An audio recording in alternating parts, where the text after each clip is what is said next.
Monsieur le ministre.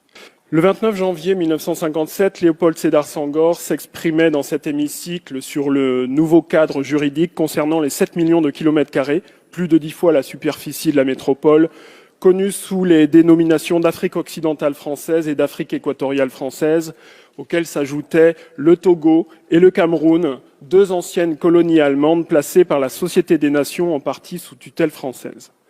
S'inquiétant de la volonté manifeste du pouvoir central parisien déjà de balkaniser l'Afrique noire et d'assez mal régler la nature des liens qui devraient désormais unir les peuples d'Afrique aux peuples de France, Léopold Sédar Senghor terminait néanmoins son discours par une note d'espoir.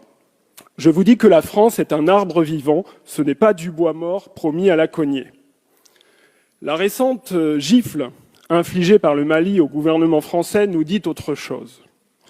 En venant bien trop tardivement au Parlement, parce qu'il est trop tard, vous vous êtes privé de l'avis éclairé du peuple de France qui vous aurait dit il y a fort longtemps que c'est assez de cette guerre.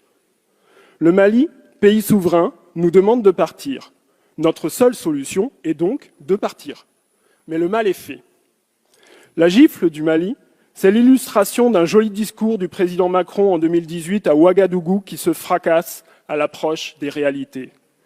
Mais comment disserter 1 heure durant sur la relation de la France à l'Afrique en feignant d'ignorer que la France, c'est d'abord et avant tout des militaires, des fusils, des drones et des bombes en Afrique? La gifle du Mali, c'est la réponse au cynisme, à l'arrogance et l'exploitation rapace made in France. Les voilà les valeurs de la France qu'on mesure au quotidien quand on vit au Sahel et dans toute la région. Et à ceux qui viennent en France, la maltraitance d'État pour ces migrants pas assez riches ou trop noirs. On dit qu'on combat chez eux le terrorisme, mais on leur refuse un titre de séjour parce qu'ils vivent dans un pays sûr. Incroyable. La gifle du Mali, elle va à la pensée libérale interventionniste, teigneuse et belliqueuse de la France, celle qui ne drague que le dictateur africain et son potentiel militaire.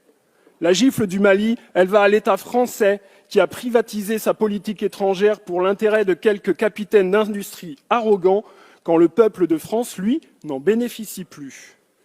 La gifle du Mali est également destinée à notre système médiatico-politique. Ministres et parlementaires godillots, plateaux de France 24, RFI ou de la chaîne parlementaire célèbrent dans une connivence coupable leurs mensonges pour nous expliquer que certains troisièmes mandats sont bons, d'autres pas, certains putschistes défendent la liberté aux côtés de la France et d'autres pas, la com pour seule boussole. Les réseaux sociaux ont balayé la propagande française cachée derrière ce marketing ridicule du pays des droits de l'homme et de la démocratie, quand nous sommes en réalité le 3e pays le plus gros vendeur d'engins de la mort de la planète. La gifle du Mali, c'est le réveil d'une conscience nationale malheureusement cimentée par ce sentiment anti-français que vous avez continué de laisser prospérer. Être continuateur de l'erreur, c'est commettre l'erreur en l'aggravant. La gifle du Mali, c'est le signal donné à tous les autres pour en faire de même. Tchad, Niger, Burkina, Mauritanie, Sénégal, Cameroun, Côte d'Ivoire, Gabon, Congo viendront à leur tour. Mais pourra-t-on leur donner tort? Notre mauvaise malice en Afrique a une histoire coloniale. Notre mauvaise malice en Afrique a une histoire prédatrice et aussi clientéliste. Un seul exemple.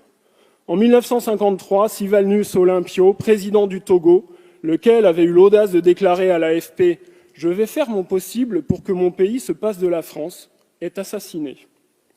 Et depuis, la France exerce une pression violente, ultra-violente et constante sur le Togo, toujours dans le camp du dictateur, toujours avec l'oppresseur, toujours contre le peuple togolais. Rien d'étonnant à cela. Plus la France s'adresse à un petit pays, plus sa prédation est immense. La gifle du Mali, c'est aussi la seule réponse possible d'un pays digne face à la tragique erreur française du 3 janvier 2021. Cette frappe aérienne conduite par l'armée française qui a tué 19 civils réunis pour un mariage à Bounti. Ce sont les enquêteurs de la MINUSMA et de la police scientifique des Nations Unies, après de minutieuses investigations, qui affirment cela. C'est pas moi. Monsieur le Premier ministre, Comment caractériseriez-vous une puissance étrangère qui vient abattre sur notre territoire 19 civils français par erreur? Rien ne sera plus jamais possible avec le Mali et au Sahel sans excuse officielle de la France ni réparation sur ce sujet, même si nous y avons commis l'irréparable. À l'heure où le bruit des bottes gronde du côté de la Russie, comment penser les défis de demain sans l'Afrique depuis ce petit pays qu'est devenu la France? Monsieur le Premier ministre, je veux vous dire que les citoyens de tous ces pays d'Afrique ou des diasporas qui sont en France, bien qu'ils aiment la France, voient en elle la grenouille qui se veut faire aussi grosse que le bœuf. Et je m'interroge de savoir s'il n'est pas déjà trop tard pour la France à vouloir être encore un partenaire privilégié.